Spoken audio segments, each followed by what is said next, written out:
Arte fora da bolha.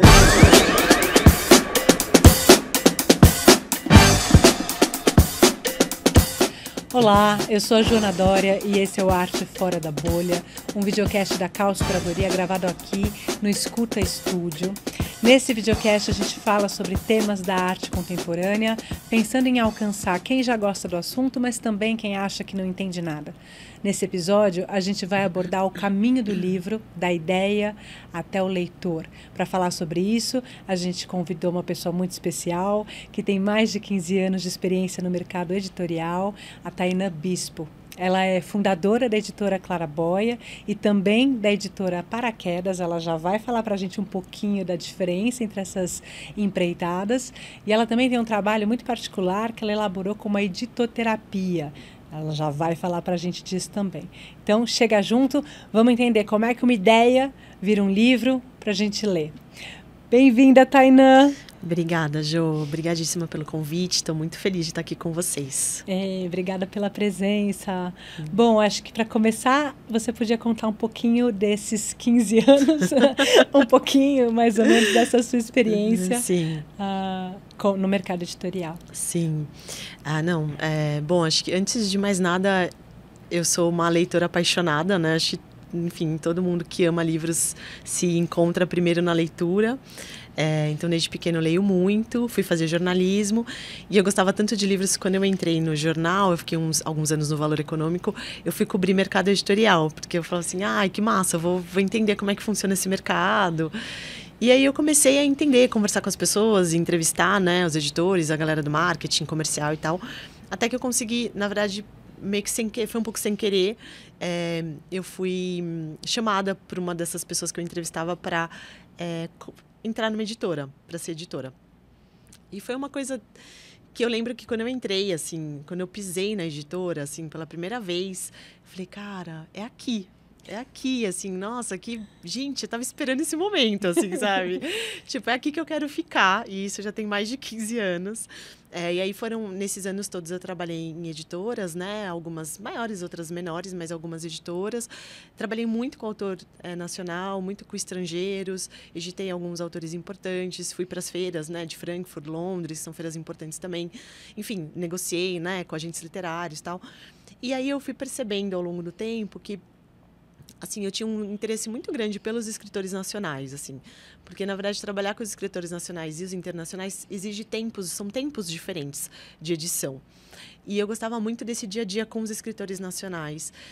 Mas as editoras grandes, na verdade, elas também são empresas, né? Precisam dar lucro, então é sempre aquela correria, tinha que publicar muita coisa por mês. E aí eu comecei a pensar na possibilidade de ter um selo editorial, uma coisa pequenininha, que eu pudesse, enfim, cuidar ali, com um cuidado, assim, que às vezes nessas grandes empresas a gente não dá conta, né? Enfim, é uma outra lógica. Então, eu lembro que em 2013 eu ainda trabalhava no mercado e tal, mas eu abria o selo, o CNPJ da Claraboia, e eu fiquei ensaiando, assim, foram 6 anos ensaiando, estudando, fazendo business plan, conversando com as pessoas, tentando entender, até o momento que eu tomei coragem e abri. A editora, na verdade, eu considero... 6 anos. 6 anos entre esse CNPJ e Exato. a Claraboia existir, assim... Exato. Publicamente, assim. Exato. Foi 6 anos que eu fiquei ali, usando o CNPJ para outras coisas, mas fazendo mesmo, assim, conta, estudando, pensando em linha editorial... E principalmente tomando coragem, porque eu sabia. Eu acho que esse foi o principal motivo da demora. Porque eu sabia, né? Eu estava dentro do mercado, né? Eu fiquei muitos anos dentro do mercado. Eu sabia como que era difícil, eu sabia dos desafios, eu sabia como é que era a cadeia. Então, quando eu tomei coragem, eu falei, não, beleza, vamos. Lancei o primeiro livro em abril de 2019, que é o Ninguém Solta a Mão de Ninguém, que é um livro coletivo que foi o que eu organizei. E aí, desde então, enfim, fui... lançando, né? Então, lancei a Claraboia, que logo em seguida, né, se tornou uma editora de escritoras mulheres, né? Que eu falo que tem um atravessamento dos feminismos. Depois, no fim de 2021, eu abri a Paraquedas, que é uma editora de serviço para escritores, também pensando muito nessa dificuldade de como é difícil, né? Acho que a gente vai falar mais disso, como é difícil os escritores, principalmente os que estão começando, se movimentarem nesse mercado. Então, é uma editora que cuida desses escritores, né? Que faz todo esse trabalho com eles. E agora, mais recentemente, nesse mês, inclusive, eu lancei em parceria com uma amiga, a Julis de Faria, um outro selo que chama Legacy Label, que é um selo voltado para histórias, memórias, legados de, enfim, pessoas de impacto social, executivos, empresas. Então, agora a gente tem esses 3 selos editoriais. Tem um apelido esse selo? Sim, Jo, a gente apelidou de Lela. Lela. Esse selo Lela. Que a gente, enfim, foi meio sem querer também, mas a gente achou super bonito, carinhosamente apelidado de Lela.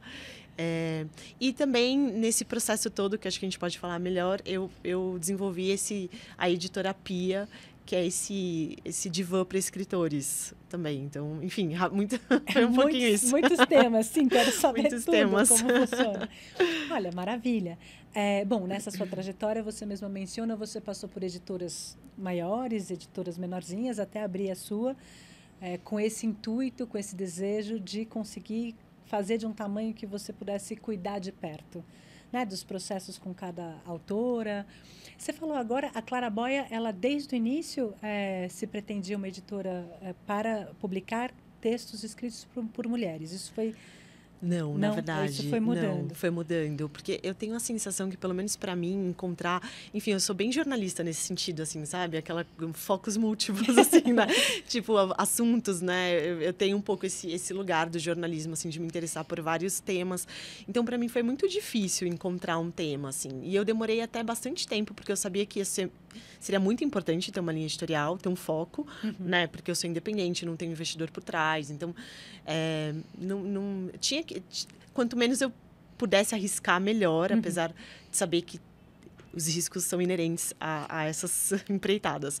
Mas, quando eu lancei o Ninguém Solta a Mão de Ninguém, foi muito mais uma resposta, na verdade, ao governo Bolsonaro, né? Então, foi um primeiro impulso que eu tive de falar assim, não, acho que eu demorei todo esse tempo, mas agora como se fosse Agora eu acho que existe uma questão política que me tomou, assim, e falei assim, eu preciso me posicionar. Tem alguma coisa que eu preciso fazer, e fazer para mim é publicar livros, né? Acho que atuar politicamente está nesse lugar de publicar. E foi a primeira projeto que me surgiu, assim, muito num rompante. Eu falei com várias pessoas e muito rapidamente os textos começaram a chegar, assim. Eu lembro que eu pedi o texto para o Juca Kfouri, que nunca tinha ouvido falar de mim. Ele me entregou em 3 dias. A Vera Iaconelli entregou também super rápido. O Léo Sakamoto. Sabe, vários autores foram entregando, né? A Aniele Franco. Então, eu fui recebendo os textos, foi tomando corpo. E aí eu falei, não, é agora. Agora eu preciso fazer isso. E tanto é que 2019 foi o único título que eu publiquei. Talvez todo mundo sentindo essa mesma urgência dos tempos que você captou, né? Assim. Exato, acho que foi, Jo. Porque acho que foi aquele comecinho onde estava todo mundo, assim, absolutamente aflito, agoniado. A gente sabia, né? Lógico que a gente não sabia que ia ter uma pandemia no meio do caminho, mas a gente sabia o que a gente ia viver, né? Então, o Ninguém, eu acho que estava muito nesse contexto de urgência. Depois, em 2020, eu publiquei o Helena Ferrante, que são ensaios, né? O ensaio da Fabienne Secchi sobre essa escritora italiana. E aí, ali, eu comecei a entender que... Né? E um movimento que, na verdade, também é do mercado, né? Outras editoras, né? A gente realmente uma aposta na escrita das mulheres, também como um tema, né, muito urgente, acho que tem sido uma pauta importantíssima, né, nos últimos anos. E aí, em algum momento, eu tive esse clique, assim, eu falei, cara, é isso, assim, acho que são elas, é com elas que eu quero estar, é com elas que eu quero estar junto. E aí eu realmente dei essa... E aí eu estabeleci essa linha editorial, né? De mulheres, dos atravessamentos dos feminismos. Também eu estava estudando muito o tema, assim, lendo muito naquele momento. Continuo, mas aquele momento foi um momento meio que de uma entrega, assim, né? Para a coisa dos feminismos, de um jeito mais intenso. E fez muito sentido, assim, né? Então, é uma alegria, assim. Na Clara, realmente, a gente publicar só mulheres. Ficção e não ficção, mas só mulheres. Muito bacana. Vamos ficar na Clara um pouquinho, a gente já vai para paraquedas. Eu estava aqui te ouvindo e pensando, bom, em alguma medida esse eixo curatorial, ele se apresentou com muito estudo, com muita reflexão para você, mas de repente você falou, poxa, é isso que eu quero, né, publicar. São essas vozes, são mulheres. E dentro desse guarda-chuva, que também não é pequeno, né? Narrativas, ficção ou não ficção, escritas por mulheres, por autoras, como é que um livro chega em você? Digamos assim, imagino que chegue muita coisa, mas como é que dá, aí, especificamente na Claraboia, né? Essa escolha? Ou como é que se iniciam esses namoros? Como é que um projeto vai para frente nessa perspectiva da Claraboia? É gostoso, porque essa é eu brinco, assim, que eu realmente tenho conversado, realmente meu foco, assim, toda editora eu só trabalho com autores nacionais, autoras, né? Então, eu brinco que eu tenho virado uma espécie de colecionadora de histórias, de livros, porque é esse momento do livro que é difícil às vezes chegar para o leitor, né? Uhum. Então, assim, como é que foi, como é que aconteceu, né? Esse acontecimento que é um livro. O livro realmente é um acontecimento, a gente estava falando disso um pouquinho antes, Sim, né? sim. O livro é um acontecimento, né? Não só para o autor, mas ele em si próprio, assim. E tem todo esse bastidor que acaba se perdendo, né? Depois. Mas são várias formas do livro chegar. E aí tem tanto esse namoro que começa dos escritores em relação às editoras, mas também vice-versa, assim, né? Então, por exemplo, no caso do livro da Helena Ferrante, que a gente publicou em 2020, foi um namoro que começou com a Fabiane Sex, que é uma das nossas maiores especialistas em Helena Ferrante no Brasil. E aí eu já seguia, eu como uma Ferrante lover, né? Que é isso, assim, eu estava absolutamente fissurada em Ferrante naquela época. E, enfim, comecei a procurar e comecei a seguir a Fabi. Que já postava, ela já fazia o mestrado dela em Ferrante e estava começando nas redes sociais. E aí eu muito cara de pau, nesse aspecto eu sou bem jornalista cara de pau mesmo, assim, eu cheguei para ela e falei assim, Fabi, você precisa transformar. Nunca tinha, né, falado com ela na vida. Mandei uma mensagem no Instagram e falei assim, nossa, acho que você devia muito transformar seu livro em um livro acessível, né, assim, transformar sua tese, fazer essa adaptação, né, enfim, esse outro texto para as pessoas que amam muito o Ferrante como eu, tal. E aí a gente começou esse namoro que resultou no livro, que é um livro que a gente, enfim, adora, é uma parceria incrível que eu tenho com a Fabi, assim, a gente, né, foi uma alegria, assim, é um encontro de muita alegria, de muitos frutos e tal.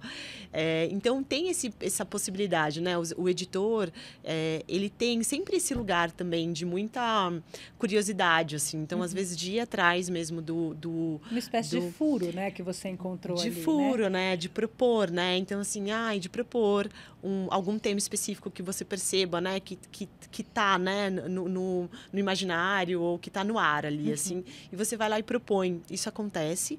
E também, claro, né? Com mais frequência acontece dos autores entrarem em contato com a gente, né? Então, no caso da Claraboia, as escritoras, oferecendo os originais. Então, na Clara, esses originais chegam, mas, na verdade, nos últimos anos, a forma como eu organizei a Clara foi o recebimento através de chamadas de originais. Sim. Que eu acho que foi um Tem jeito... Tem períodos específicos em que vocês abrem, é isso? Que a gente envios. abre.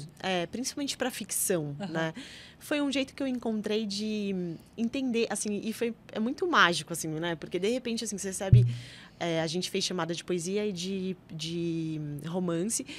E aí a gente fica esperando e recebe esses textos, assim. Então, acho que a última eu recebi 120 romances, assim. Nossa. E é maravilhoso, porque é quase é quase uma investigação também que você faz sobre a literatura que está sendo produzida no Brasil, assim, é maravilhoso. Que quase ninguém mais, tirando as editoras, enfim, tem acesso, né? É verdade, Jo.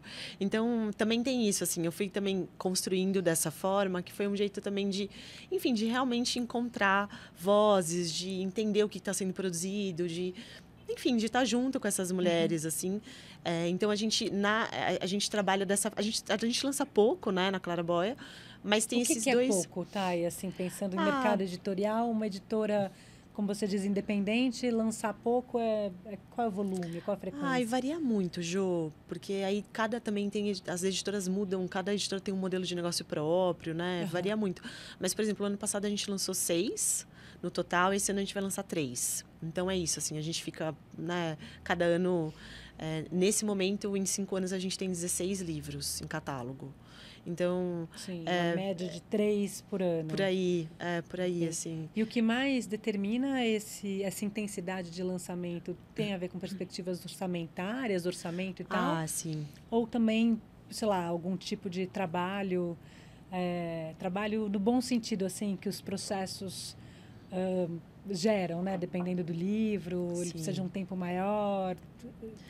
Acho que tem os dois, mas no nosso caso específico é o fato de ser uma editora independente, assim, né? Então, na verdade, a gente não tem um investidor. Eu vou fazendo muito... Na Claraboia sou eu que faço investimento nos livros, né? Então, a Claraboia é o que eu chamo de editora tradicional, entre aspas, assim, né? As editoras tradicionais são essas editoras que fazem o investimento no autor, né? E aí o autor, em contrapartida, ganha royalties. Mas o investimento todo é da editora, né? Eu estou fazendo essa comparação porque hoje a gente tem no mercado muito também as editoras que prestam serviços, que acompanham os autores numa autopublicação e que os autores fazem o pagamento, né? Que contratam essas editoras como serviço, que aí eu posso falar um pouquinho depois disso, porque é o caso da Paraquedas. Mas na Claraboia, que é uma editora tradicional, então tem uma questão mesmo de ir aos poucos, porque tem um processo que é isso, assim... É custoso, o mercado editorial tem vários desafios, esse dinheiro demora para voltar, né? Porque o processo de venda dos livros acaba sendo mais lento em determinados momentos, contextos. Então, é por esse motivo, assim, na Claraboia, né? Mas é isso, assim, a gente vai lançando aos pouquinhos e essa coisa das chamadas é interessante, né? Porque você recebe esse monte de texto, até para ter esse panorama mesmo, assim, do que está acontecendo, né? Dessa potência que realmente a gente está vivendo nesse momento, que eu acho que é uma alegria a gente estar viva nesse momento, assim. É um momento histórico, assim, apesar de ainda faltar tanta coisa para a gente avançar e conquistar mesmo. Mas é um momento histórico muito interessante, muito importante, assim, né? De como a gente tem escrito, né? E aí não é porque a gente nunca escreveu, a gente sempre escreveu, né? Mas nossos escritos eram deslegitimados, eram queimados. Na verdade, tem estudos que mostram que os diários das mulheres eram queimados, assim, né? Então, a gente, na verdade, perdeu muito desse pensamento, dessa produção literária foi perdido ao longo dos séculos. E aí, agora, na verdade, é uma retomada com muita força dessas vozes, que são vozes que estão pensando a literatura... mas também a própria escrita em si, né? Que eu acho que isso é muito legal, porque, na verdade, essas vozes que chegam das mulheres, que é muito diversa, né? Porque aí também tem toda essa pauta que é atravessada, né, por questões raciais e de classe, mas chega também mudando a estrutura do próprio texto em si, que eu acho isso muito, muito interessante, assim, né? Nossa, interessante demais. Eu ia te perguntar algo que eu acho que você já começou a responder, vou só formular dessa maneira. Eu ia perguntar, será que a gente pode saber um pouquinho? Eu sei que um processo de seleção desse é muito íntimo, então, né, entrar em contato com tantas obras, escolher aí um número pequeno diante de um arsenal grande. Mas tem alguma coisa, falando de uma maneira mais geral, né, não de propostas assim, de livros específicos, o que você escuta nessas vozes, né? Pensando que você tem acesso a 120, né, romances de mulheres num determinado chamamento, assim, né? O que você tem percebido, escutado? Acho que você já começa a falar isso, né? Assim, um certo questionamento, inclusive, é uma transformação da escrita, né? Mas o que tem aparecido? Ai, Jo, eu vou falar também desse lugar muito... Não, acho que também muita gente da academia deve estar estudando isso, assim, mas a sensação que eu tenho, assim, que eu fiquei foi muito forte, assim, receber todos esses originais, que já tem quase 3 anos que a gente faz esses processos, né? Tanto de poesia quanto de romance. Mas eu acho que primeiro, assim, tem um lugar de um grito mesmo, né? Um grito de uma espécie de, assim, de um grito de se colocar, né? De se colocar e falar assim, esse corpo é meu e eu vou dar o contorno para ele que eu quiser, né? Acho que é de fugir desse olhar que nos moldou, né? Que é o olhar desse lugar masculino, assim. Então, acho que é uma coisa que me atravessa muito, assim, né? O quanto que essa vontade mesmo de escapar, de fugir, de escapar, de driblar, de burlar esse olhar patriarcal, né? Que pelo qual todos nós somos atravessados, assim, né? Independentemente, né? Infelizmente. Acho que tem uma segunda coisa que me pega muito, assim, que foi bem... que foi doído perceber, assim, que a maioria dos textos falam de abuso, né? Uau. Então, assim, isso para mim é forte, né? É forte, porque todos, assim, a grande maioria fala desse lugar do abuso, né? Então, é também esse lugar da literatura dando espaço, né? Pro que é silenciado, pro que é tabu, pro que é doído demais, porque é vergonhoso. Então, acho que a literatura tem, né? Ela não precisa ter, mas ela é um lugar também de elaborar e de gritar contra isso, assim. E também acho que tem esse lugar da experimentação de uma escrita, que é uma escrita de mulher, né? Então, assim, que é uma escrita que, por exemplo, agora, é muito interessante, porque agora, por exemplo, a gente contratou um livro, então, o ano passado a gente fez a chamada de ficção, de romance, e eu escolhi um livro chamado Açougueira, da Marina Monteiro, uma escritora carioca, que é o 4º livro dela. Esse livro, assim, é uma experimentação, né? Ele tem uma potência, uma voz de uma escritora madura que está ali experimentando mesmo, assim, né? Que flerta com uma prosa poética, mas que tem uma crueza. E isso eu acho muito interessante, né? Porque é isso, assim, é muito maravilhoso as escritoras também se escreverem, se pensarem, sim, né? Fora sim, também desses padrões, né? Quem podemos ser fora desses moldes, né? Assim, De se inventar, né?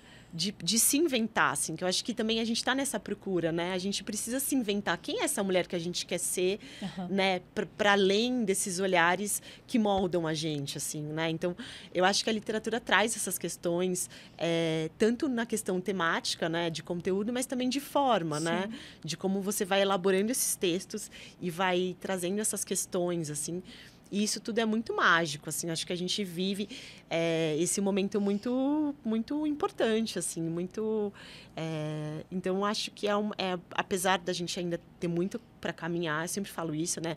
Principalmente pensando que a gente precisa de mais escritoras também negras, indígenas, não brancas, né? Publicando. Essa desigualdade, ela ainda é muito... Ela ainda é gritante, né? Inclusive nesses envios dos originais, por exemplo. Se você parar para pensar esses 120, assim...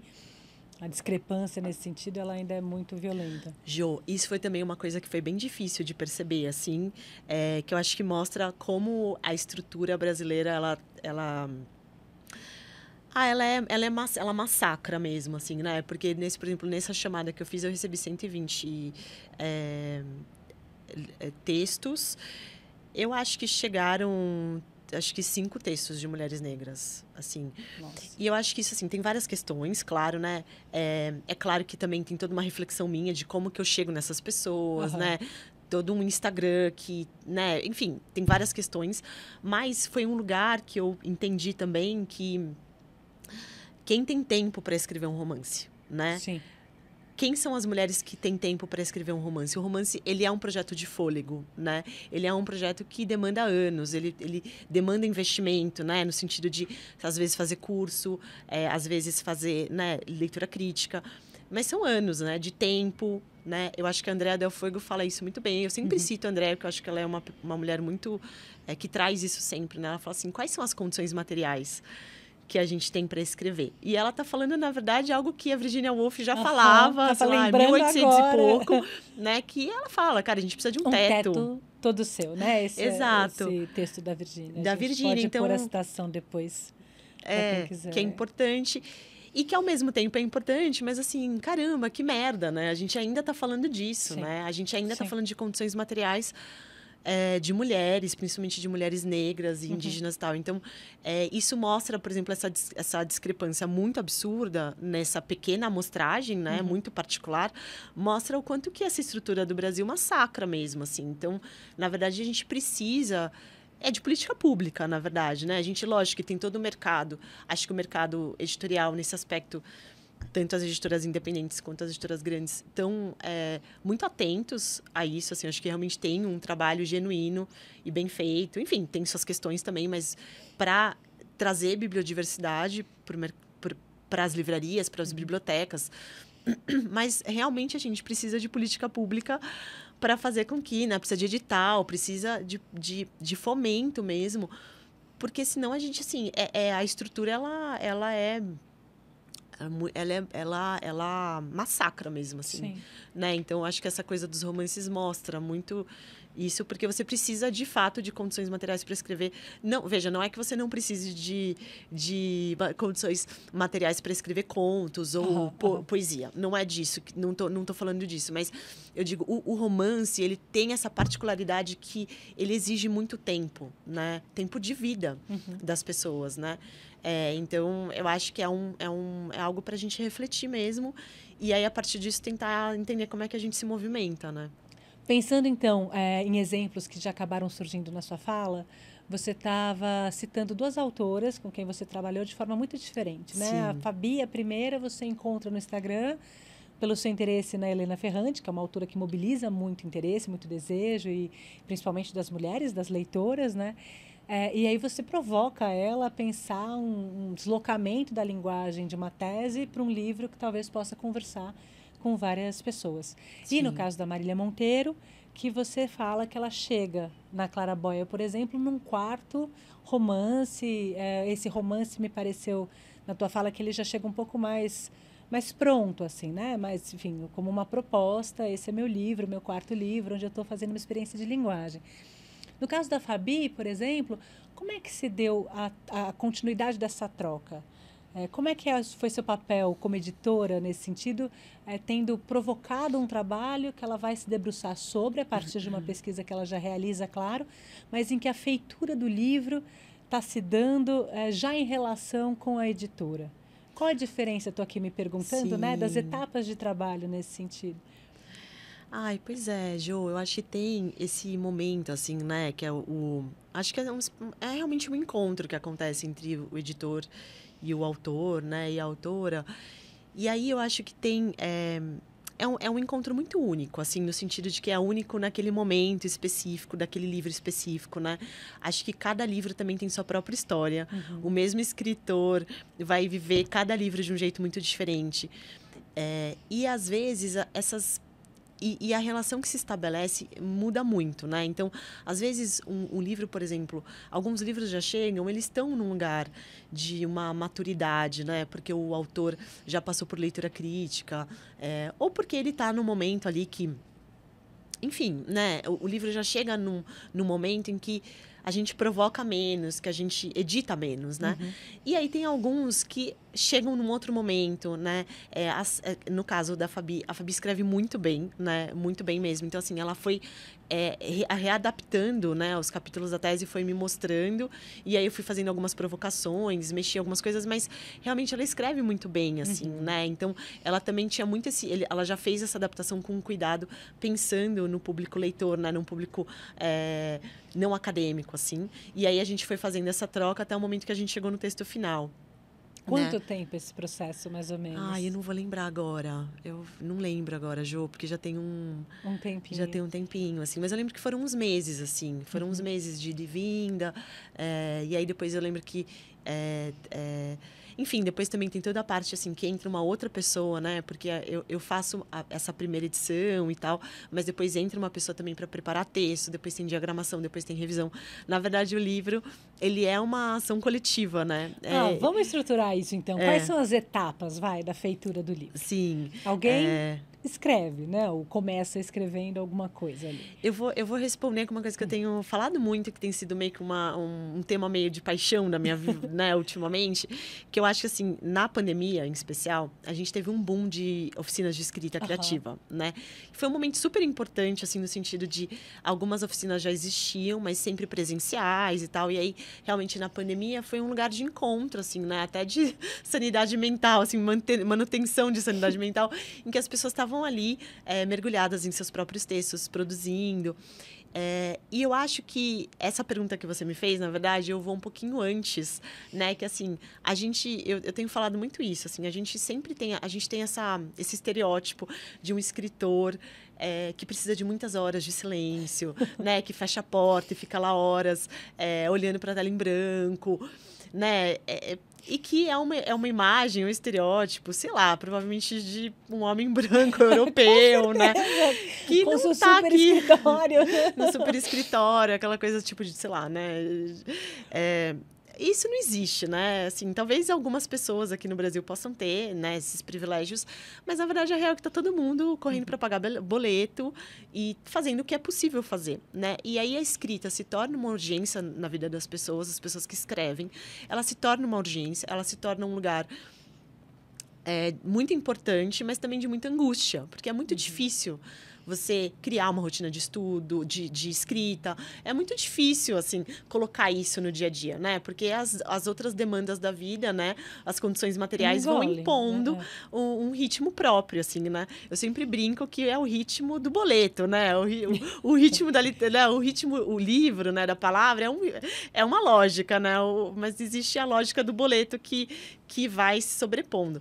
Então, o que eu tenho falado muito é que, assim, apesar da gente ter esse estereótipo de um escritor muito solitário, na verdade, escrever também pode estar em espaços coletivos. Escrever também é um lugar do coletivo. Quando a gente pensa que esse processo de escrita ele pode estar rodeado de pessoas, de parcerias, de aliados. E que isso, na verdade, é muito importante até para se manter ativo e se manter vivo na escrita. Porque, senão, realmente é tão difícil que muita gente desiste. Desiste mesmo, né? Desiste porque é difícil, assim. Quando as pessoas chegam para mim, né, na editerapia, que depois a gente vai falar, as pessoas, assim, essa é a grande questão, cara, por que é tão difícil? E é mesmo, né? Então, o que eu digo é assim, cara, você precisa se cercar de pessoas que estão vivendo isso com você. Você precisa criar amizades dentro da literatura que vão te dar a mão, né? Você precisa entender que existem profissionais que estão muito disponíveis e fazendo trabalhos muito sérios para te ajudar nesses momentos, né? Não é escrever não é mais um lugar de ficar ali sofrendo sozinho, escrevendo um texto numa solidão, num silêncio, né, absurdo. Não precisa ser. Tem autores que podem escolher, sem problema nenhum, não é um julgamento, mas não precisa ser. E esse lugar da troca, ele é muito importante, primeiro, por uma questão mesmo de se manter vivo dentro desse lugar que é tão desafiador, e segundo, porque ele ajuda a amadurecer o texto, né? Eu brinco que, assim, o texto ele amadurece no outro, né? Tem um limite da onde o autor vai. Ele vai até um certo lugar. Depois daquilo, ele precisa do outro, ele precisa do olhar do outro, né? Ele fica no ponto cego. E é no ponto cego que ele precisa entender, né? Que vai ter um outro profissional que vai entrar ali. Então, por isso que, enquanto o autor escreve, é muito legal se ele topa participar de oficinas de escrita, se ele topa estar em clubes, se ele topa estar nessa troca, nesse coletivo, ele topa falar do texto em voz alta, escutar o feedback. Esse lugar vai tornando também, amadurecendo o próprio corpo de escritor, né? Ele vai também amadurecendo, ele vai aprendendo a fazer a escuta dessa crítica, aprendendo a ouvir dos outros, né? O que lá na frente ele vai perceber que, assim, quando o livro estiver no mundo, o livro não é mais dele. Cada um vai ler o livro de um jeito absolutamente diferente. E ele vai perder o controle absolutamente do texto, né? E assim, não existe controle nenhum depois que o texto está publicado, o que é um lugar de muita angústia. Muita, né? As autoras, os autores que você acompanha de perto, eles costumam sofrer muito nesse momento. É um momento muito difícil, né? Então, assim, a gente vai tocando o processo, então é isso, né? Você passa lá pelas oficinas, tal, entrega o texto para um editor, né? O editor topa fazer o livro. Então, a gente passa pelo processo de edição, de preparação, de fazer capa, de diagramar, revisão, né? Isso bem rapidamente, burocraticamente, o que acontece. E aí, a gente vai para a gráfica. E quando vai para a gráfica, quando a gente fala assim, aí eu mando um e-mail falando assim, olha, estão aqui os arquivos finais, dá uma última checada, a gente vai para a gráfica. Pronto, aí começa esse momento difícil. Pânico, né? Não, aí, assim, geralmente já bate um zap, né? Um áudio, tipo... Tainá, acho que, né, de várias formas diferentes, é tipo assim, cara, e agora, né? Agora não tem mais volta. E não tem mesmo, né? Então, é um lugar que é isso, gera uma ansiedade, uma angústia, porque depois que chega na gráfica, aí você perde o controle daquilo, assim, né? E o que você achou que você escreveu não necessariamente é o que os outros vão achar. É divertido, é curioso, né? Como, na verdade, o livro chega nas pessoas de outras formas, assim, né?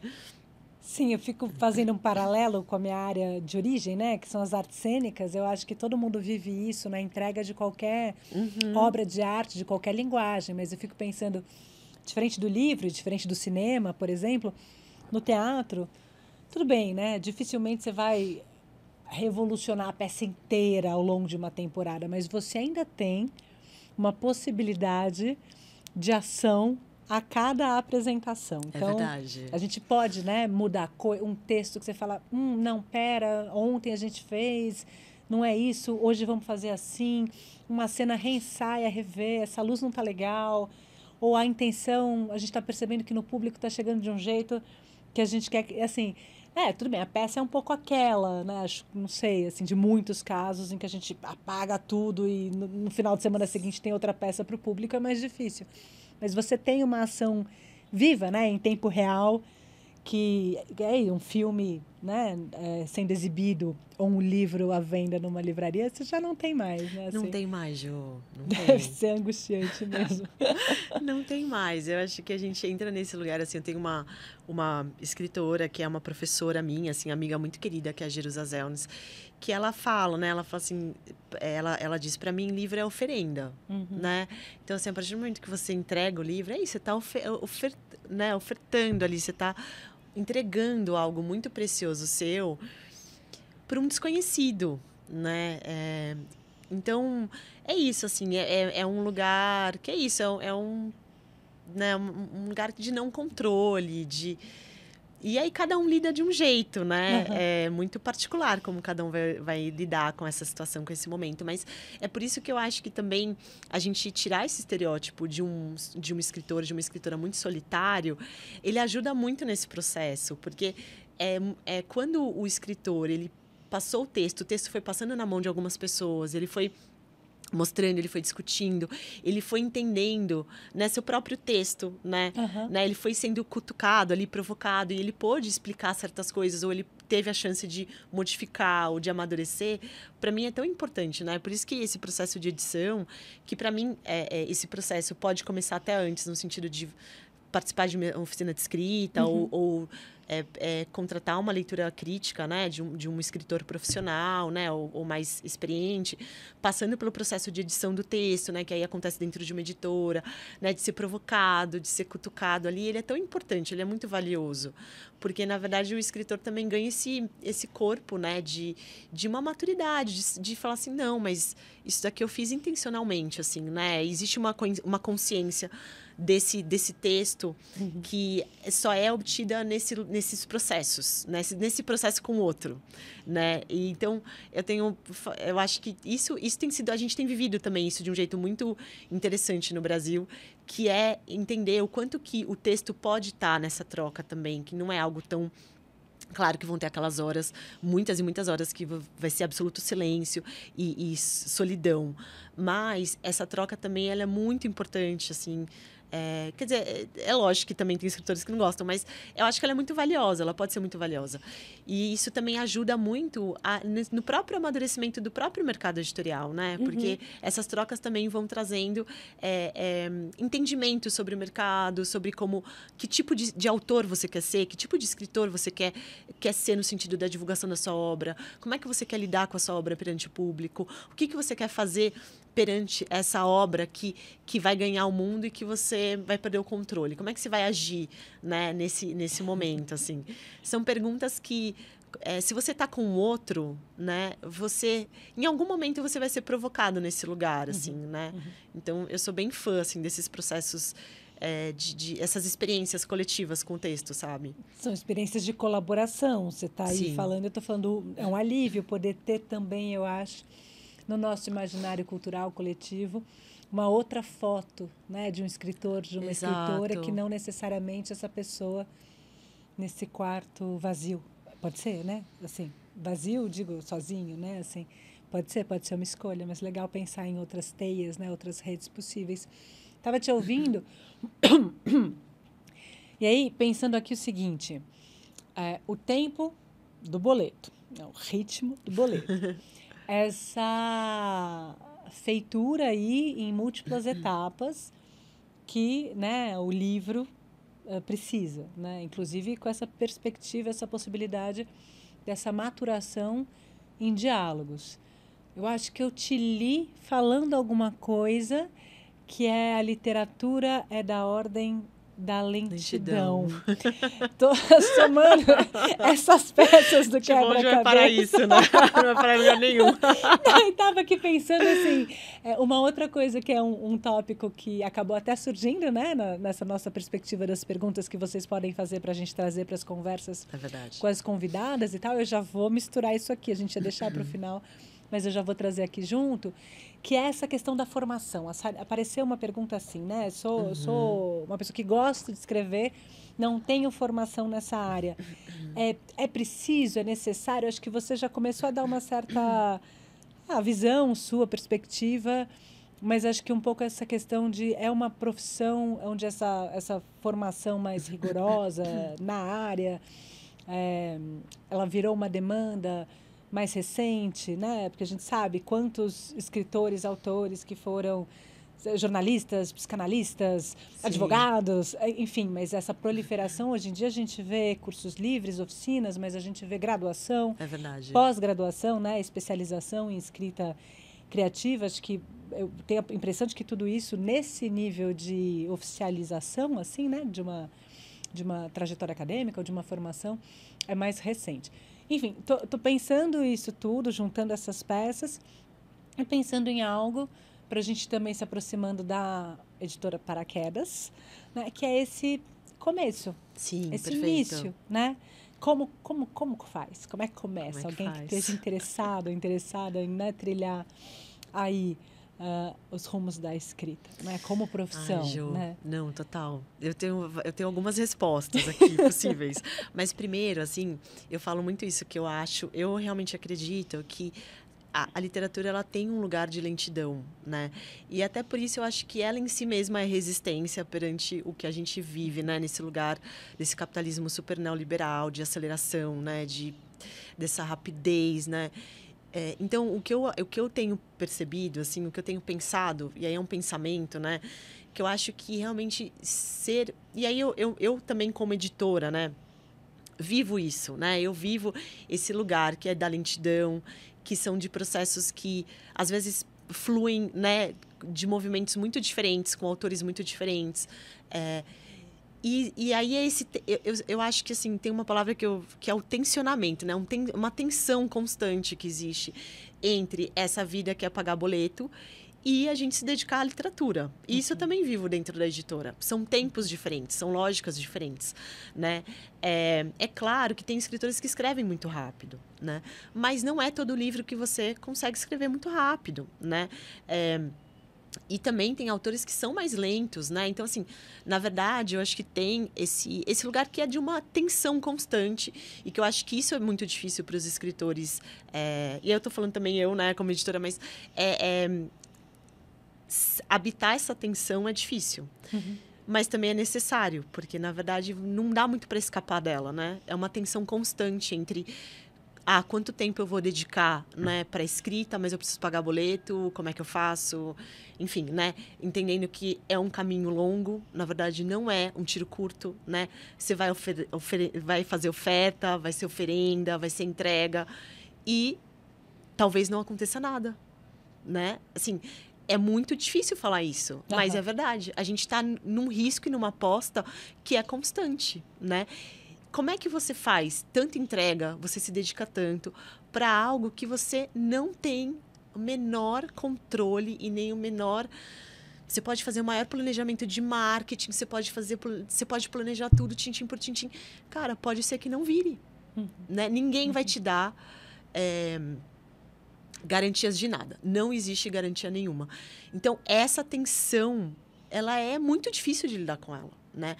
E aí eu acho, ao mesmo tempo, que também, quando a pessoa se entende escritora, não tem escapatória. Não tem o que fazer. Também é aceitar e viver isso da melhor forma possível, né? Não tem como escapar. É um lugar muito importante e que se torna muito urgente para as pessoas. As pessoas... Eu mesma, assim, eu vou falar, já tem vários escritores que falam, ai, nossa, eu queria tanto fazer outra coisa. Eu mesma já tentei várias vezes falar assim, eu não vou mais ter essa editora. Não, os meus amigos mais, assim, próximos, assim, ai, Tânia, de novo você com esse papo, né? Ninguém mais nem aguenta te escutar. Eu não vou, não aguento mais, quase... Mas não tem, parece que é um lugar de... Realmente, assim, não tem, é isso, né? Tá dado que você precisa viver isso, assim, essa experiência, assim. Então, eu acho que esse tensionamento, ele é muito difícil para os escritores, assim, e isso, na verdade, é também sempre uma conversa que chega na editoterapia, porque é esse tensionamento, essa urgência, ao mesmo tempo escrever. Eu sempre fico citando elas duas, né, que a Olga Tuxarzuki, né, que tem o livro Escrever é Muito Perigoso, e a Marguerite Duras tem o livro Escrever é que chama Escrever o Livro, e aí dentro tem ali um trecho em que ela reflete sobre o quão selvagem é escrever, né? Então, na verdade, você vive lidando com esses tensionamentos de um lugar que é da ordem do selvagem, que é da ordem de um lugar perigoso, né? Que você acessa coisas internamente que dão medo, né? Que você vai fazer entregas sem nenhuma garantia, que você vai perder totalmente o controle, enquanto você tem uma vida para tocar e boleto para pagar e também uma vontade absolutamente genuína e importante de transformar isso em renda. É muito importante que os escritores também recebam isso, sejam remunerados financeiramente por esse trabalho, que é um trabalho, claro, né? Mas essa tensão, ela existe, né? E um trabalho, e quando você fala do fôlego, por exemplo, né? O fôlego também é permitido, digamos assim, sustentar o fôlego para fazer um ofício dessa natureza, ter condições materiais dignas, né? Para poder viver, inclusive se dedicando a esse ofício, né? Sim, é absolutamente importante, legítimo, assim, né? Mas é isso, mas aí a gente encara nossos desafios todos, né? Um país que não tem política pública, que não tem biblioteca, que, assim, as editoras estão esperando o governo decidir as compras de livros didáticos de 2022. Essa é a discussão. Desde 2022. Oi? Exato, o PNL desde... As editoras estão negociando com o governo o PNL desde 2022. Então, assim, e fora um país de tamanho continental em que você tem uma... Assim, distribuir livros no Brasil é caríssimo. É muito caro, né? Então, assim, são muitos desafios. E aí, eu sei que tem todo esse tensionamento que existe para os escritores, também existem para as editoras. Claro. Principalmente para as editoras independentes, né? Como é o meu caso. E centenas... E aí eu faço isso, assim, falo com muita alegria, assim, também desse momento que a gente está vivendo das editoras independentes, de muito editor, eu e outros editores também vivendo isso há mais tempo do que eu até, que bancam, sabe, as vozes novas. As vozes novas surgem nas editoras independentes, depois elas vão para as grandes, mas surgem nas editoras independentes, que estão bancando os projetos experimentais dos escritores, que estão bancando todo esse começo, né, essa fermentação que vai acontecendo, ela acontece primeiro nas independentes, né? Então borbulha isso tudo nesse mercado que, na verdade, não tem imprensa para ele, né? Então borbulha isso e a gente tenta fazer como dá, a gente vai friccionando essas estruturas para conseguir divulgação, para fazer com que o livro circule, com dificuldades enormes, assim. Mas ele borbulha muito, ele está muito fermentado, assim, ele está muito vivo, né? Principalmente nos últimos anos, assim, até por questões tecnológicas, assim, muitas tecnologias ajudaram, possibilitaram para que existissem novas editoras e pequenas editoras, né? Muito mais do que era antigamente. Então, você tem esse cenário, que é um cenário que, inclusive, pensando no começo dessa vida de escritor, é muito rico, né? Então, também eu falo isso, assim, eu falo que, gente, é muito difícil, mas, gente, vocês não sabem o que era 10 anos atrás. 10 anos atrás era muito pior. Enfim, eu não queria te avisar, mas era muito pior, assim, né? 10 anos atrás, você mandava você, né, imprimia, colocava, espiralava, mandava para as editoras, e, cara, provavelmente você nunca ia ter uma resposta. Né? Hoje em dia, na verdade, os escritores que estão começando, eles têm desafios imensos, mas eles têm editais, né? A gente tem editais, a gente tem todo um trabalho das editoras independentes que estão recebendo, né? Editoras muito nichadas também, né? Então, assim, tem a Clara com editores, com autoras mulheres. Tem a Paraquedas, que é serviço. Tem editora que só... Tem outras editoras que só publicam mulheres. Tem outras editoras que só publicam... Enfim, você tem muito... Segmentos assim, né? acontecendo. Então, acho que os escritores que começam hoje, eles né, é isso, demanda um trabalho que é também de conhecer o mercado editorial, para saber dos editais, para fazer uma listona mesmo de editoras, para visitar as feiras. A gente tem muitas feiras literárias e geralmente os editores independentes estão nessas feiras, então é muito possível chegar perto de um editor e bater um papo e conversar. E também hoje você tem serviços de muita qualidade que os escritores... Também é importante os escritores entenderem que algum tanto de investimento, se for possível, claro, porque também entra num lugar também, né, elitizado em alguns momentos, mas se for possível, é interessante fazer, é interessante contratar uma leitura crítica, né? É interessante estar com o texto maduro antes de mandar para as editoras, assim, né? Sim, inclusive talvez te economize um tempo de idas e vindas ou de espera infinita, né? Talvez já olhem para o seu trabalho com reconhecimento de uma qualidade maior e tal. O que é isso, então, que a gente chama de editora de serviços, né? Que seria a Paraquedas. Exato. Né? E aí, Jo, só fechando uma outra coisa que eu acho que é legal falar, que também a gente tem hoje um trabalho incrível dos financiamentos coletivos, né? Tem muito livro que vive... Verdade. Nos últimos anos, acho que já tem, né, um processo de mais de 10 anos. Mas, assim, os financiamentos coletivos, eles permitiram dar vida a projetos incríveis, muito nichados, de pessoas que talvez não tivessem espaço em editoras, enfim. Então, a gente vive um cenário muito rico, assim, né? E aí foi nesse cenário, na verdade, que eu construí a Paraquedas, porque nesses anos todos, né... ouvindo essas reclamações dos escritores, que também são legítimas, né? Mas de mostrar, putz, mas é tão difícil, como é que a gente faz, como é que entra, como é que... E eu falei, poxa, eu acho que também eu posso estar nesse lugar de oferecer um serviço, né? De muito cuidado, de muito afeto, para fazer essa primeira publicação, né? Então, hoje a Paraquedas, a gente já está com quase 60 livros no catálogo. Uau! Foi muito legal, assim, porque realmente eu também foi uma coisa que eu fiz um pouco para testar, e aí a coisa tomou um volume que é super importante, porque, na verdade, é isso também, né? Como é que a gente torna os nossos negócios saudáveis, né? Então, foi um jeito que eu movimentei e que deu muito certo, que eu sou super feliz na Paraquedas, porque tem textos incríveis chegando. Então, assim, são esses textos que estão guardados há 10 anos na gaveta, né? São textos, assim, de pessoas que já tentaram, bateram muito em várias editoras, ou de pessoas que não, de pessoas que falam assim, cara, eu não quero fazer esse percurso, eu não me sinto meio tímido, não quero, né, colocar... enfim, porque aí também entra em perspectivas muito íntimas de cada um. E é um filhote, né? Assim, como é que você quer pôr no mundo, como é que você quer cuidar, né? Você quer ter talvez mais opção de voz sobre como vai ser feito ou não. Exato. Acho que deve ter também uma diferença, acho que principalmente em grandes grupos editoriais, né?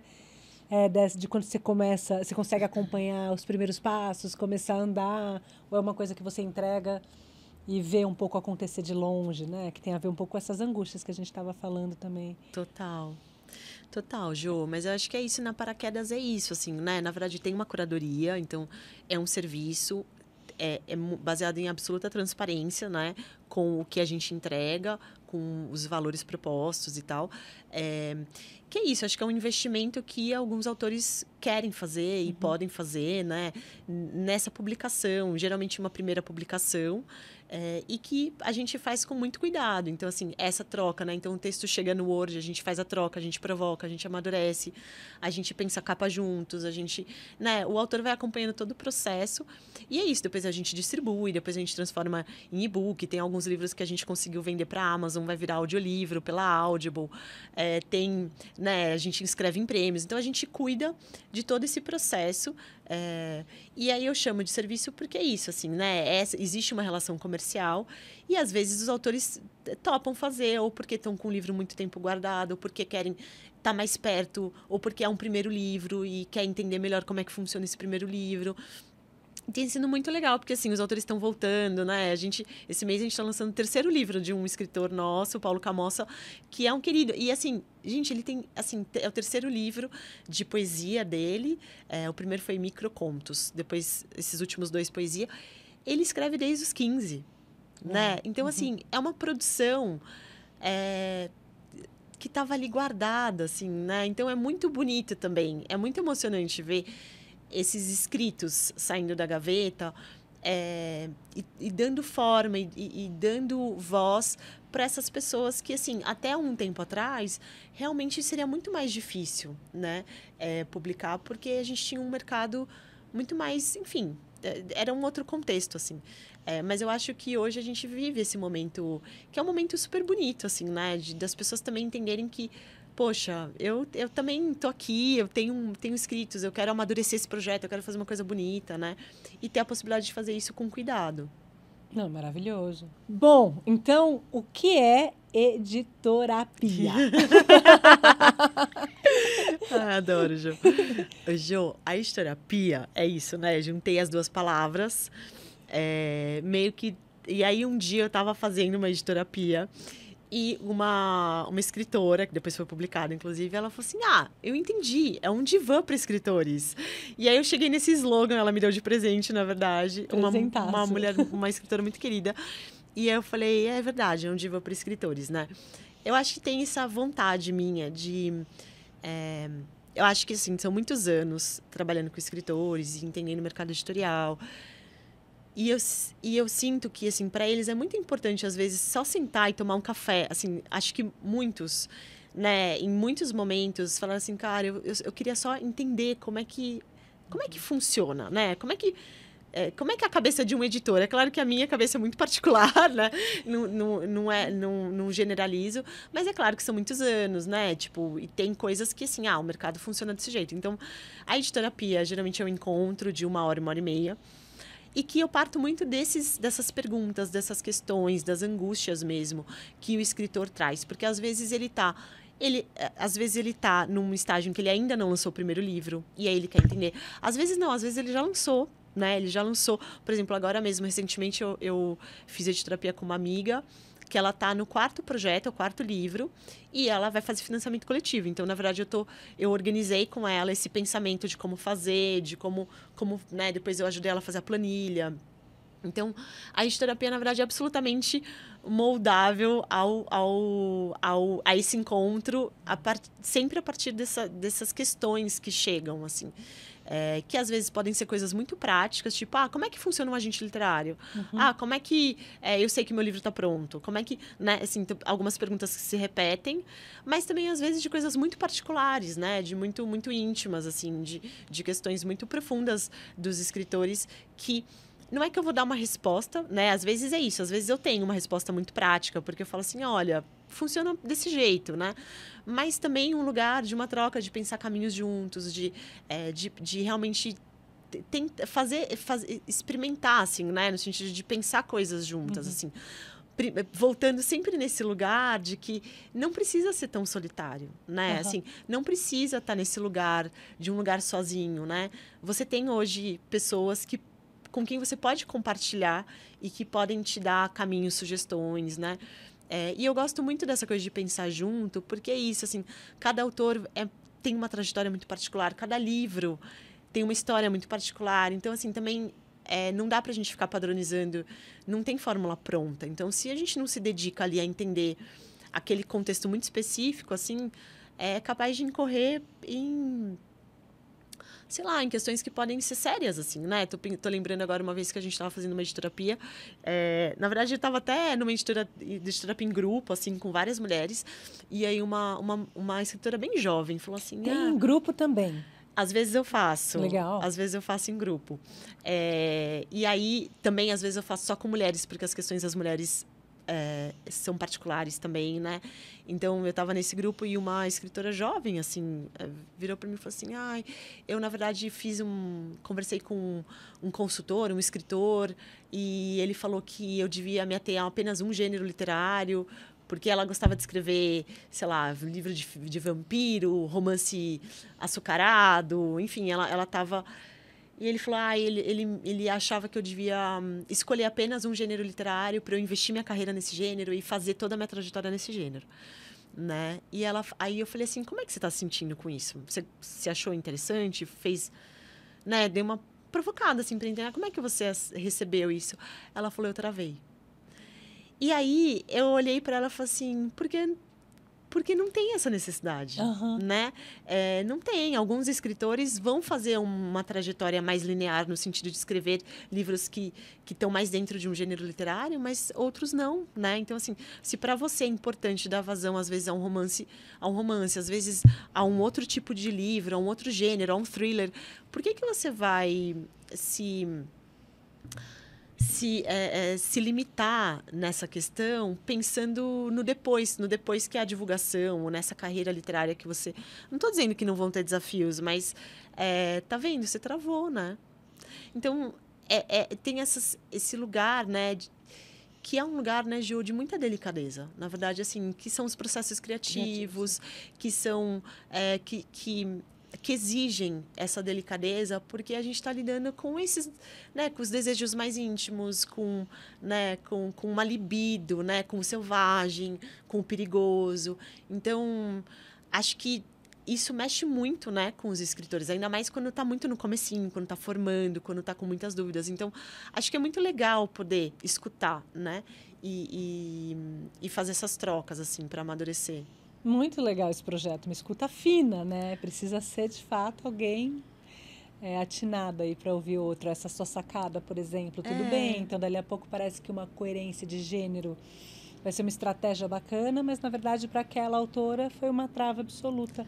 Pois é. E você estava falando, eu entendi, então, que neste divã você recebe autoras e autores da Clara e da Paraquedas, mas também... Não, aí esse divã é um livre. Divã mesmo, é livre. Sim. É livre, recebeu escritores de outras editoras, né? Mas assim, é realmente livre para quem quiser, né?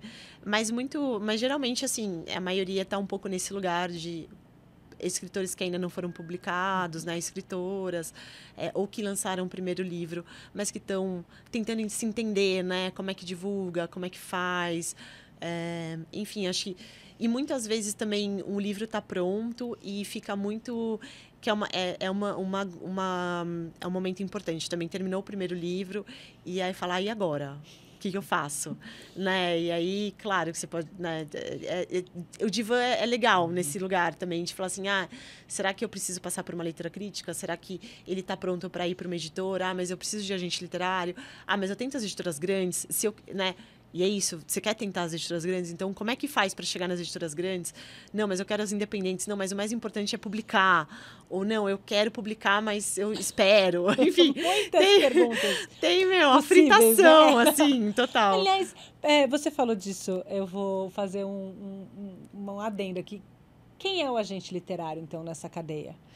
Entre, né, a editora, bom, tudo bem, a leitura crítica, talvez valha a pena a gente só contextualizar, acho que talvez seja um termo, sim, né, mais conhecido, talvez, mas entre a editora e o agente literário, como é que é uma ponte? O agente literário, alguém que vai fazer uma ponte com editoras, como funciona? Sim, o agente literário é esse ator, né, que ele, na verdade, ele também faz uma curadoria, ele escolhe, ele seleciona títulos que ele acha que tem a ver com ele, né? Alguns agentes literários trabalham com vários gêneros literários e alguns têm catálogos mais específicos. Ele vai receber o texto do autor, né, ele vai ler, também é um lugar que, às vezes, dependendo do caso, provoca e conversa sobre o texto. E aí ele vai entender qual é o selo editorial que pode ter interesse nesse projeto específico, né? E mais do que isso, assim, é uma pessoa que circula muito no mercado, ele vai, às vezes, entender qual é o editor que gostaria de receber esse texto, porque dentro também das casas editoriais, principalmente das casas grandes, você tem editores que estão trabalhando por selos, às vezes não é tanto por selo, mas às vezes por gênero, né? Enfim, depende, cada editora trabalha de um jeito, principalmente as grandes. Mas ele vai falar assim, putz, esse livro aqui tem a cara do fulano gosta desse tipo de livro. Então, é também um lugar fino, assim, né? De fazer essa ponte, de chegar nas pessoas certas, de entender se é o melhor momento para mandar para determinada editora ou não, entender se as editoras estão recebendo, né? E também de ajudar o autor, né? De falar assim, olha, a gente vai mandar, mas vai ter que esperar uns meses, talvez demore aí, talvez um tempo para a gente publicar, pensar estratégias, né? Ele é um agente mesmo, assim, né? Bacana. Então, o agente tem isso. Você quer que eu fale um pouquinho da leitura crítica? Eu acho que vale a pena. Sim. A leitura crítica. A gente tem, na verdade, eu vou falar de 3 serviços que eu gosto muito, que é a leitura crítica, a leitura sensível e a mentoria. que também são coisas que estão rolando no mercado, que são muito legais, e muitas pessoas legais estão fazendo. A leitura crítica é um momento em que o autor... Tem um momento que o autor e a autora, eles vão falar assim, olha, eu não sei se o livro está pronto, mas eu dei o melhor de mim. É um lugar absolutamente íntimo, assim, é uma intuição pura, ninguém mais vai poder fazer isso por ele, a não ser ele mesmo, né? E aí ele fala, nossa, eu acho que agora, assim, às vezes até um momento em que, assim, você troca a palavra e fala assim, isso aqui eu piorei, é melhor voltar. E aí você tá nesse dilema com o texto, nesse embate com o texto, e aí você fala assim, putz, eu acho que cheguei nesse ponto cego, eu preciso agora de ajuda. Algumas pessoas vão entregar para os amigos, que é importante também. Mas eu super recomendo uma leitura crítica, que é contratar um escritor profissional de um gênero, assim, uma pessoa que você admira, ou que você goste, que você já leu os livros. Enfim, alguém que tem uma empatia nesse lugar da literatura. Entender se a pessoa pode fazer sua leitura, e essa pessoa vai fazer uma leitura mesmo, provocando, criticando, dizendo, olha, isso daqui tá truncado, não entendi. Isso daqui, esse personagem tá faltando aqui. Enfim, ele tá estranho, essa cena aqui não tá boa. E ele vai dar uma canetada no texto mesmo. E geralmente depois tem até uma conversa para mostrar. E ele devolve isso, né, pro escritor. E veja, o escritor fica super à vontade para aceitar ou não. Porque também é isso. Esse lugar é muito importante do escritor bancar. Mesmo quando alguém vai lá e fala assim, isso daqui não tá bom, eu não gostei desse personagem e tal. E o escritor fala assim, mas é isso mesmo, eu vou bancar isso. Às muito vezes, importante. Eu acho que até, pensando em processos criativos, é nesse momento que você fala, não, aqui não dá para mexer. Exato. Talvez você nem tivesse tanta certeza antes, mas nessa apreciação ali, você fala, não, mas isso desse jeito é muito importante para mim. Né? Você se conscientiza, às vezes, de uma escolha que você está fazendo intuitivamente, e quando alguém te sugere alguma mudança, você fala, olha, muito obrigada, mas isso não dá para mudar, isso aqui dá, né? Mas isso aqui é uma espinha dorsal, não quero mexer. E às vezes a sua clareza, né, em relação ao seu projeto, aquilo que você está fazendo, se fortalece nesse diálogo, né? E isso é muito importante, Jo, porque isso também traz maturidade para o texto e para o próprio autor, né, de bancar ali, porque aí ele entende que tem um lugar que é consciente, que ele é importante, né, essa realmente ser provocado, assim, né, para qualquer processo criativo, sim. Né, para os textos não seria diferente, assim. Então, eu acho que a leitura crítica é super legal. Tem a leitura sensível também, que é, na verdade, uma leitura que vai fazer análises atravessadas de gênero, raça e classe, assim, para entender se tem algum tema ali que pode ter um preconceito, que pode ter, enfim, algum espinho ali, né, algum preconceito, algum tá vazando, tá transbordando um pouco pela nossa cultura e às vezes você nem e às vezes a pessoa não percebeu, né? Então acho que também é uma coisa importante, né? É um cuidado que a gente precisa ter, que é muito importante. Sim. E também a mentoria, que eu também acho super legal, que alguns escritores chamam de mentoria, outros de acompanhamento literário, que é esse lugar mesmo, assim, de fazer encontros com alguma frequência, uma vez por semana, a cada 15 dias, para o escritor conversar, né? A pessoa que está escrevendo conversar ali fazer a troca. Então, assim, escrevi um capítulo novo, senta para conversar. Ou mesmo assim, o livro está todo pronto e você vai discutindo capítulo a capítulo com nesse processo da mentoria. Isso também é muito legal, muito interessante, porque amadurece, né? Então, tudo isso também vai fortalecendo o escritor para ele chegar nesse momento de falar assim, não, beleza, acho que é o momento que eu consigo mandar, o texto está maduro e eu estou confiante, porque é uma confiança também que se conquista, né? Sim. Eu estou confiante que eu acho que é o momento certo de mandar para as editoras avaliarem, né? Então, você estava falando, em alguns momentos da tua fala, isso apareceu, a questão do financiamento público mesmo, né? Das iniciativas, tanto formativas quanto de bancar, né? O desenvolvimento dos projetos literários. Você falou também, né? Nessa dimensão brasileira, um valor de uma distribuição nacional, quão isso é restritivo, né? Assim, pouquíssima gente tem acesso a isso. E eu estava aqui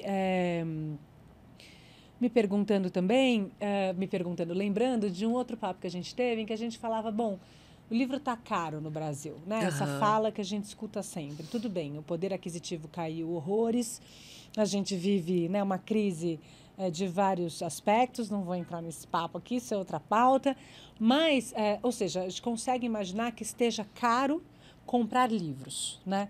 Agora, eu fiquei pensando por um lado, né? O que está por trás desse valor do livro, o objeto, um livro está caro, ou seja, essa rede toda de produção que você está falando está por trás de cada um desses volumes, né? Então, como é que a gente entende esse caro, né? Caro porque estamos, de fato, muito precarizados, e aí pagar, digamos assim, o valor que esse livro tem está mais inviável, está mais difícil, o que não significa que ele não vale, né? Isso que ele custa, Sim. ou nesse sistema, ou nessa lógica que a gente vive. Eu fiquei pensando assim, do ponto de vista de uma classe média, que eu acho que era para onde a nossa outra conversa ia, caro diante do quê, né? Porque às vezes Sim. você acha um livro de R$ 45, R$ 50 um absurdo, mas você paga R$ 200 numa camiseta, ou sei lá eu quantos, num tênis de corrida, que eu nunca entendi o que aconteceu com os tênis de corrida, que eles viraram artigos assim de ouro. Enfim, claro, aí estamos falando num recorte de classe, mas eu estava aqui me perguntando, talvez seja uma coisa um pouco abrangente, não sei se você tem uma visão sobre isso, como é que a gente põe, né, literatura numa cesta básica brasileira, assim? Acho que talvez esse financiamento público seja um caminho, mas como é que você está entendendo essa relação de valores, sabe? Ai, Ju, essa é uma discussão que realmente vale um podcast específico. Eu não sou... Eu acho que a gente tem pessoas muito boas que estão discutindo isso, porque passa por várias questões importantes e estruturais, né? No sentido do governo realmente... da gente conseguir criar uma demanda de escala, né? Que a gente não consegue ter por vários motivos, né? Porque, assim, o livro, para a cadeia produtiva, né? Assim, isso é verdade. Assim, acho que todos os editores tentam fazer sempre o menor preço possível. Se o livro chegou a R$ 70, R$ 80, é porque realmente a gente segurou até onde deu. E aí, de repente, a gente teve o que de fato aconteceu, um aumento em 20% do preço do papel nesses últimos anos, e a gente não consegue mais segurar, né? E a gente não consegue escala. Então, assim, as tiragens que antes a gente fazia, sei lá, de 3, 5 mil, hoje em dia os editores fazem de 1.000, 2.000. Isso encarece também, né? Porque são tiragens menores. E aí isso tem assim, na verdade, a gente precisaria de uma democratização do livro, né, no sentido do acesso, né? Então é um país enorme, a gente não tem biblioteca, as escolas públicas têm bibliotecas pequenas, o governo já foi um grande comprador de livro, ele continua sendo, mas nos últimos anos ele foi diminuindo, né, as compras, principalmente as compras de literatura, de livros infantis, né? Então, assim, é um lugar bem complexo, assim. Também tem toda essa questão, né, das grandes, né, dessa questão de preço. Tem toda uma discussão também da importância do preço único, né, para os primeiros, sei lá, um ano do livro, né, para não ficar nessa disputa que acontece, né, que o livro sempre acaba sendo queimado dentro das lojas virtuais. Porque, na verdade, eles usam livro para isca de peixe, né, que eles chamam. Então, na verdade, o livro, a lógica é que o livro atrai um consumidor de mais qualidade, enfim, entre aspas, isso, assim. Então, na verdade, eles queimam o livro para que a pessoa compre a máquina de lavar, entendeu? Então, eles fazem isso há muitos anos. E aí isso vira Enfim, né? A gente tem um mercado que é um mercado que, assim, as pessoas olham e falam assim, o livro está muito caro. Eu entendo que o livro está muito caro, né? Mas vocês podem ter certeza que, assim, o mercado inteiro está fazendo o menor preço possível. Porque realmente a gente tem, assim, né, os profissionais de texto, né, os profissionais que trabalham com livro não ganham bem, né? A gente tem um mercado que paga mal, que trabalha muito, né? Que muitas pessoas, assim, trabalham realmente porque amam muito, né? Porque realmente, sei lá, trabalhar com livro, com literatura é algo que faz muito sentido e a gente topa, né? Fazer isso que é resistência, na verdade, né?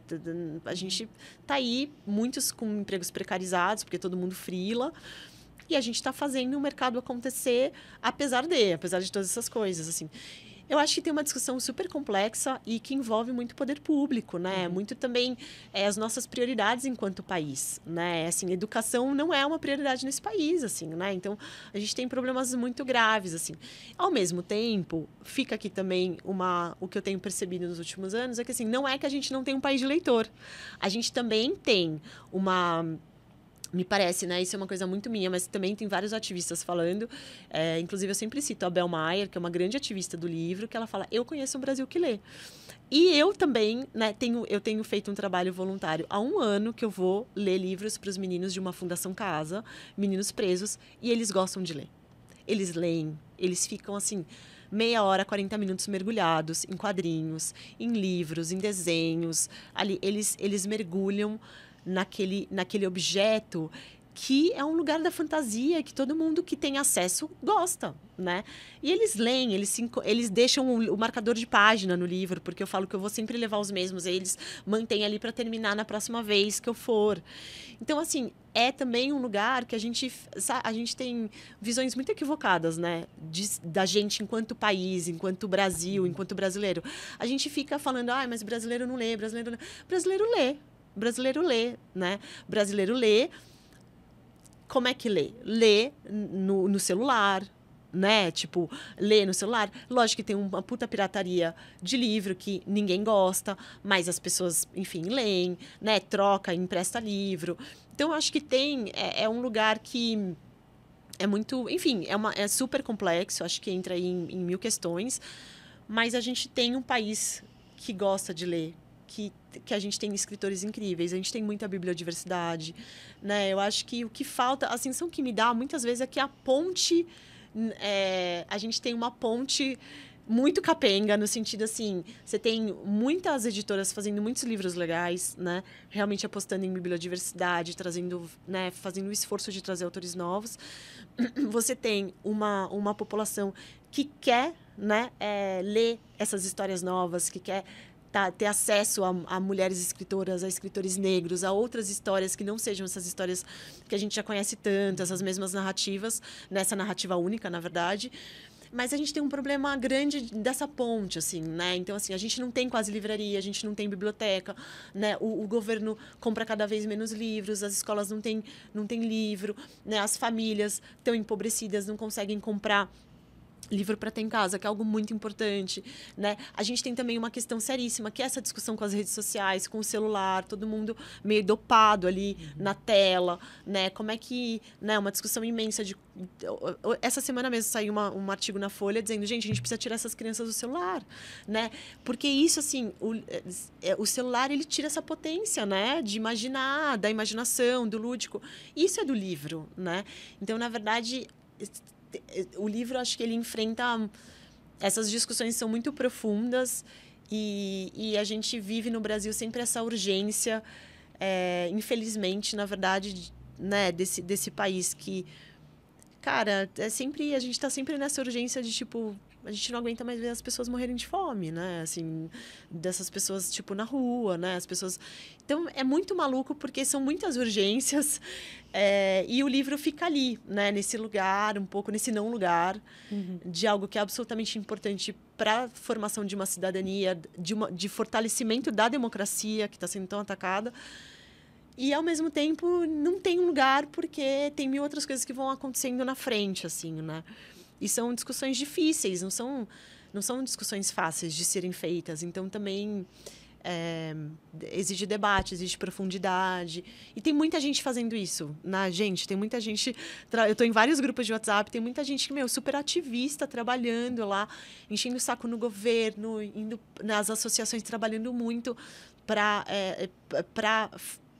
que os combinados sejam cumpridos no sentido, né, da legislação mesmo, assim, não é que não tem legislação, tem, mas é isso, assim, acho que aí também entra nesse Brasilzão que a gente sabe como é que é, né? Sim, nossa, questões muito complexas, mas acho que você colocou de maneira muito nítida, né, em relação em torno do livro e da literatura dentro desse contexto. E, Jo, importante dizer que agora, no começo do ano, a gente sofreu censura de livros, né? Então, assim, a gente tem vivido também isso, que é uma coisa que já é algo absolutamente... assim, importante nos Estados Unidos, no sentido de importante de quantidade de livros que estão sendo censurados nas escolas nos Estados Unidos. Também isso chega aqui um pouco por conta dessa extrema direita que continua muito forte, assim. Então, muito forte, crescendo em vários lugares do mundo, né? Exato. Então, assim, a gente vive uma onda muito fascista, né? E, no fim das contas, assim, o maior aliado para se combater essa onda fascista são os livros. E veja, não é que a direita também não entendeu isso, porque a extrema-direita está produzindo livro, está produzindo conteúdo, está produzindo conhecimento. E a gente está aqui, sabe? Também é um lugar também importante entender que, assim, eles estão se movimentando dentro do mercado editorial. A gente já começou a perceber livrarias, editoras e tal, fazendo isso, produzindo isso. porque livro realmente, assim, à esquerda ou à direita, livro são esses pilares, né, de conhecimento, Então, né, e é isso. Então, nunca foi tão importante a gente ter, né, os livros, né, os livros que dão essa potência de futuro, de imaginação, de diversidade, de respeito e tal, como num momento como hoje, né, no mundo todo. Vivos, né, circulando, maravilhoso, maravilhoso. Então, mas eu só queria fechar com... Fecha. Eu queria fechar com uma coisa que para mim tem sido, enfim, até um lugar... enfim, né? Esse lugar de estar com as escritoras mulheres tem sido um lugar, politicamente falando mesmo, muito importante para mim. E também dizer para as mulheres escrevam suas histórias, né? Escrevam... porque eu acredito, eu tenho brincado que é um slogan meu, mas, enfim, eu soltei essa frase um dia sem querer e foi importante para mim que, assim, quando uma mulher escreve, o mundo muda. Quando uma mulher conta uma história, seja a sua história ou, enfim, muda o mundo, porque ele amplia, né? Amplia o nosso próprio repertório de ser mulher, de estar no mundo, de criar repertório para essas meninas que estão chegando e que vão poder entender que assim elas podem ter caminhos diversos, né? Então acho que é muito importante, é muito urgente, né? E é isso que fricciona mesmo, né? Friccionar as estruturas passa também por friccionar essas subjetividades, por né?